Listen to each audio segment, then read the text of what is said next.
So the All-Pro honors have been announced today, and really no surprise to anyone, Jason Kelce and Lane Johnson find themselves on the first and second team respectively.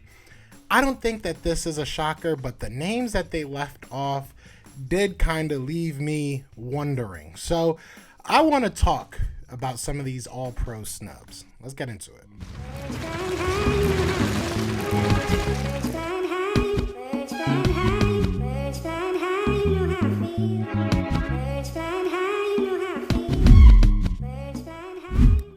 What's going on, you guys? It's your boy Joe Castro, aka Philly Fresco, and it is Philly the podcast. And today I want to talk about some of these All-Pro guys. Now, first of all, be sure to hit that like, hit that subscribe. Y'all know the vibes, man. We on the road to 4K. Let's get there. Let's get there. All right. But I want to talk about the snubs first. Because honestly, Lane and Kelce, I'm going to talk about Kelce kind of at length at the end of this, because there's some things that I feel like people are kind of overlooking and maybe doubting his Hall of Fame prowess. And I'm going to end that at the end of this video. But first, I want to talk about the snubs. I think Darius Slay should have been on that list. I think that Jordan Mailata should have been on that list. I think that these guys have played at an all-pro level. I really do. I feel as though if you look at how they've been able to come in and affect the game, our offensive line has been one of the best in the NFL, and that has been anchored by a young, almost new to football, 3-4 years removed from not knowing what football was, Jordan Mailata. Jordan Mailata has not given up a sack for almost like 6 weeks in a row. Jordan Mailata has been everything we could hope for and way more. I don't think anybody would have, shout out to Stoutland, don't get me wrong, but I don't think anybody thought that Stoutland could pull this off with Jordan Mailata. And I don't think that that's why he should be an All-Pro, but I feel as though he's been playing at an All-Pro level. Darius Slay, I think, is a huge snub. I know that Diggs made it. I know that Ramsey made it, and they deserve it. I know that, these guys deserve it. Don't get me wrong, but the way that Darius Slay has been able to shut down opposing wide receivers this year and make a defense that otherwise honestly has no answer. When Darius Slay is out of the game, we have no answer at that cornerback spot. Zach McPherson is coming along, and we have a lot of younger guys, and Tay Gowan, Kerry Vincent Jr., but nobody is there. And Darius Slay has been able to transform a pass defense that was near the bottom last year. And this year, we're not top nothing. We're right in the middle of the pack, but I'll take that. I will take that, especially from a team that was so putrid over the past almost decade at being able to sign free agent cornerbacks, being able to trade for guys, being able to draft guys. We just have struck out so many times, and maybe this is why I'm having the green colored glasses on, or the Eagles colored frame on this, because I really do think that if you look at these guys' seasons, they deserved those spots. But it is what it is. I guess they didn't. I guess they, the NFL didn't see it the same way. It is what it is. But I'm not going to go too long on that. But those are two guys I think should have made the Pro Bowl. The All-Pro teams. You guys let me know who you should have made the All-Pro teams. But the guys who did make the All-Pro team. We had Jason Kelce on the first team. This is going to be his fourth time as a center being on the All-Pro first team. He is in very elite company. I think there's 7 other guys that have done it, and they're all Hall of Famers. They're all Hall of Famers. Look, Jason Kelce, I understand the come up of him was kind of out of nowhere. Nobody knew who he was coming out of high school. He was a walk-on in his college, came into the Eagles, I think, as a 6th round pick.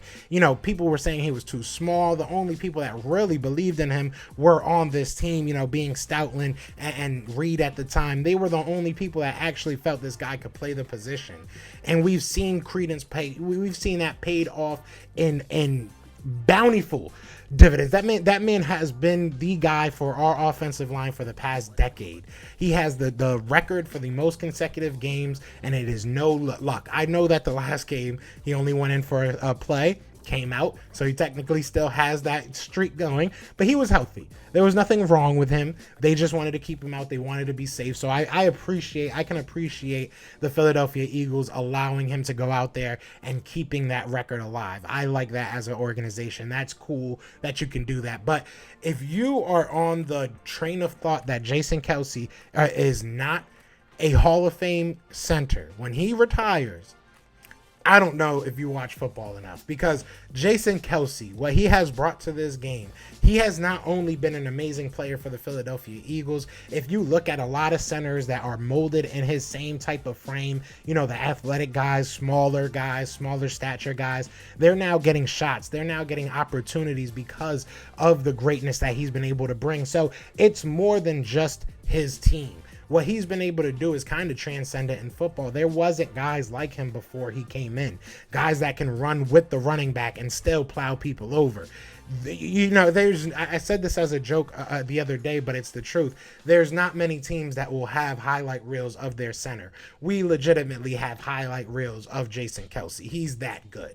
He is that good, and he's been that good for that long. So, look, I love what I'm seeing out of him. I love what I'm seeing out of this team and the guidance that he's bringing. Lane Johnson definitely deserved to be on that All-Pro team. He's had an amazing year, especially losing his buddy, you know, his biffle, Brandon Brooks for the year. So it's tough. You got a new guy there, and it's kind of been changing, right? You've seen different guys at that right guard spot, but the one constant has been Lane Johnson. So I love that he got recognized for that. So I'm happy with the guys that got it. They definitely deserved it. And Jason Kelce is a Hall of Famer. I mean, there's zero doubt in my mind. I hope that it's later rather than sooner, right? I hope that in a couple years he's finally retired and he doesn't leave us after this offseason, but it's very possible that he does.